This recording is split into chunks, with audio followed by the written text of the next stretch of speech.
Om Swastiastu. Perkenalkan, nama saya Nikade Ardayani Badraswari, absen 23 kelas 11 MIPA 2. Di sini saya akan membacakan biografi tentang Kaisar Hirohito. Kaisar Hirohito adalah kaisar dengan masa kekuasaan terlama sepanjang sejarah Jepang, yakni berkuasa pada tahun 1926 sampai dengan 1989. Hirohito juga merupakan salah satu tokoh penting pada masa Perang Dunia Kedua dan pembangunan kembali Jepang. Kaisar Hirohito wafat pada tanggal 7 Januari 1989 di umurnya ke-87, yang kemudian dimakamkan pada tanggal 24 Februari 1989 di Hachioji, Tokyo, Jepang. Hirohito mengenyam pendidikan awal di Gakushuin First School dari April 1908 hingga April 1914.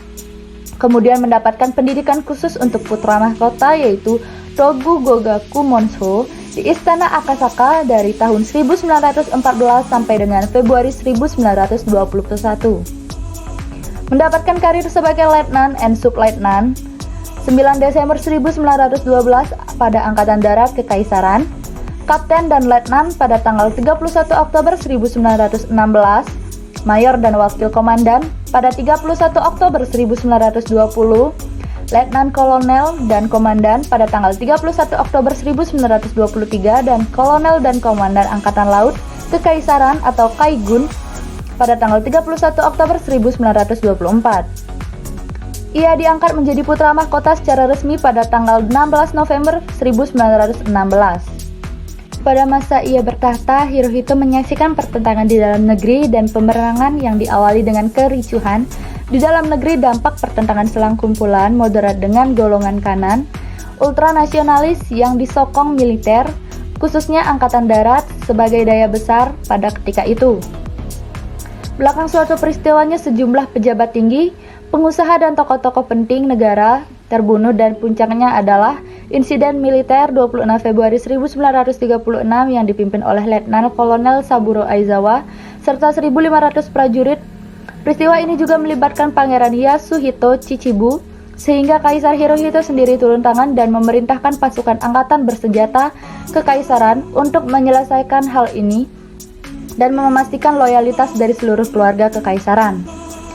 Meskipun demikian, diam-diam insiden ini direstui oleh kalangan pimpinan Angkatan Darat, terutama dari kalangan ultranasionalis. Oleh karena itu, pada tahun 1930 ultranasionalis dan militer penguasa pimpinan pemerintah. Meski tidak secara langsung terlibat dalam proses persiapan kemerdekaan bagi Indonesia, tetapi peran Kaisar Hirohito sebagai pemegang tertinggi kekuasaan di Jepang tentu sangat besar.